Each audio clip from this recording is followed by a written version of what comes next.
Hello, I'm Andrew Wilson and I'm the Technical Manager for ICL Professional Horticulture, and we're here today on a working nursery, and I'm going to talk about improving plant growth and nutrition with peat-free and reduced peat growing media.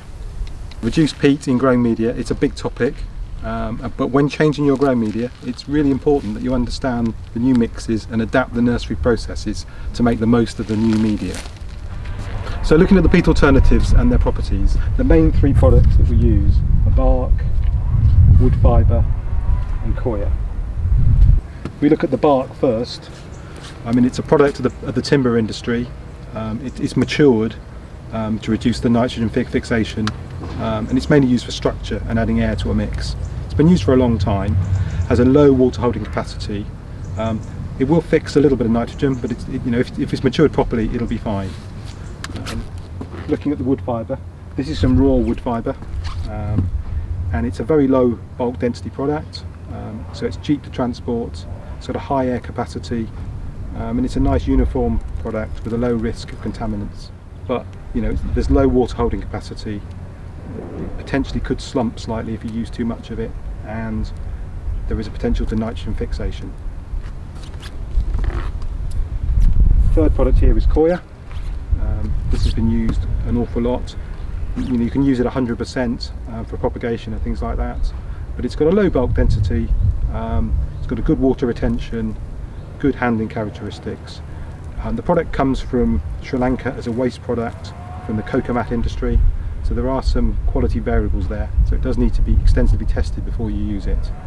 But it's potentially a good product used in conjunction with the others. So green compost is the other peat alternative. It's mainly used in consumer retail products, not used very much in professional growing media, mainly due to its high bulk density, which makes it expensive to transport. Potentially it's got a good water holding, high nutrient content, but it is a very variable product, and there is a risk of contamination in terms of herbicides and other things. So we don't use it at the moment. In the future there might be a better source, but you wouldn't want to use more than 10 or 20% probably because of the weight of the product. But moving to peat-free, factors to consider. There are beneficial effects, so let's not forget those. We need to consider the available nitrogen in the product, and we also need to look at the pH and the calcium in the substrate. Consider compaction and also the irrigation implications. So looking at the beneficial effects first, peat alternatives, when used correctly, can have significant benefits. You can get good rooting because it's got a very high airfield porosity, so it's got good drainage of water. The re-wetting is quite good, and you can improve that with a wetting agent, but it's got a low weight, so it's cheap to transport. So those are beneficial effects. Balanced against that is the available nitrogen, and peat alternatives generally require additional nitrogen because they've got a lower buffering capacity, meaning that nutrients are more easily leached out of the growing media. They also have a lower water holding capacity, which means you might need to water more often, so again more leaching, and there can be nitrogen lockup from woody materials. We've mentioned some of those with the bark and the wood fibre.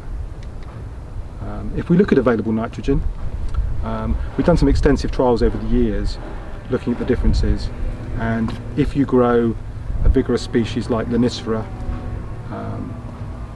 in a peat reduced mix, you will see, looking at the right hand slide, a paler growth. There's less nitrogen available to the plant, so you get a more yellow growth and a slightly smaller plant. So now we're aware of the nitrogen effects, we've developed some products at ICL to add nitrogen into the growing media. Traditionally nitrogen's been added as calcium nitrate. It's very soluble and very leachable, and after extensive testing we've developed 3 new nitrogen products which give long-term nitrogen release and reduce leaching. And you can see in the right hand slide here how adding the extra Osmocote N has brought the colour to the crop back. So the 3 products that we've launched to give supplementary nitrogen are Osmoform High N, which is a slow release form of nitrogen with an 8 to 10 week release, 38% nitrogen, so it's a powerful product, only needed in small quantities, but it's releasing steadily over the 8 to 10 week period. For slightly longer term crops and nursery stock, we have Osmocote N, which is a fully coated Osmocote product with a 5 to 6 month release. Again, it's 38% nitrogen, releasing over those 6 months, but we've added in some potassium as well, because we see a benefit when you're using wood fibre to add a bit more potassium into the media. And then, our main product, Osmocote CalMag, which is a really innovative product with nitrogen as well as calcium and magnesium, releasing over 3 to 4 months. And this is a great product for peat-free, particularly if you have soft water, which is obviously low in calcium and magnesium as well. And for peat-free culture, Osmocote CalMag can be a real supplement to your existing Osmocote or water-soluble program. I mean, there's a lot more detail we can talk about in terms of the Osmocote CalMag, the Osmocote N and the Osmoform High N. They've been tested extensively by ICL and they're used in quite small quantities just to give a boost to your existing Osmocote product and maintain that quality. So the pH of the growing media is influenced by many factors. The composition of the growing media, and peat alternatives have a higher pH and a lower pH buffering capacity to resist changes in pH. They also require less dolomitic lime to raise the pH of the growing media. Typically, peat-free has a third of the lime rate of a peat-based growing media. This means there's a third less lime added and a third less calcium and magnesium. The feeding program during culture, you need to look at the nitrogen source because it can raise or lower the pH. And for example, ammonium nitrogen can lower pH. Irrigation is critical, and the composition of the water you use, but also how much you apply, and the level of the bicarbonates in the water. These will all have an effect on the pH of the growing media. Now, something to consider with peat substitutes is possible slumping. We're all used to potting with 100% peat, which is a heavy substrate, and we don't get much slumping. After a month, so it might go down a little bit, but generally it doesn't slump. When you start using substitutes, and particularly wood products, there's a lot of air in them and they can slump. So generally a mix of products is better than just using one product, and that'll reduce the slumping. It's also important to consider that the products are well matured, so they're not changing and breaking down, and that will reduce slumping.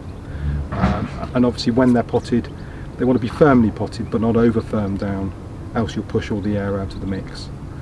And if you stick by those sort of guidelines, you won't have a problem with slumping. Now, irrigation is key to peat-free growing media, and the different composition of the growing media requires a different method of irrigation. And you need to get used to the new requirements in your pots when you make these changes. With peat, you might be used to looking at the surface of the growing media and seeing that it dries out and thinking, yeah, it needs watering. With the peat-free growing media, they can be dry on the surface but moist underneath. So it's really important that you pick up the pots and get a real feel for when they need watering. To help out with watering, we tend to add extra wetting agent to growing media. It's peat-free. We add H2Grow liquid and also H2Grow granules, and they will improve the spreadability of the water throughout the growing media and make the watering cycles much easier to cope with. But you really want to achieve even moisture in the root zone, and then you'll get better rooting throughout the root zone. The plant always needs water for absorption and transport of nutrients, so irrigation is key. Things to remember when growing with peat-free growing media. You need to adapt your irrigation to cope with the potentially lower water holding capacity of peat-free growing media. Extra nitrogen will be required to cope with the nitrogen lockup from peat-free growing media, particularly when they contain wood-based products. Peat-free products tend to have a much lower buffer holding capacity, meaning nutrients are much more easily leached. Peat-free growing media requires less lime to correct the pH, supplying less calcium and magnesium, meaning these will need to be corrected in the nutrition package. So before embarking on peat-free growing, it's important to review your mixes, and your ICL technical area sales manager is able to give specific advice. So that's the end of my presentation. Now to explain a little more about our three products, Osmocote CalMag, Osmoform High N and Osmocote N. We have three short animations summarising their key features and benefits.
Thank you very much for watching the presentation, and if you have any questions, we'll be happy to answer them.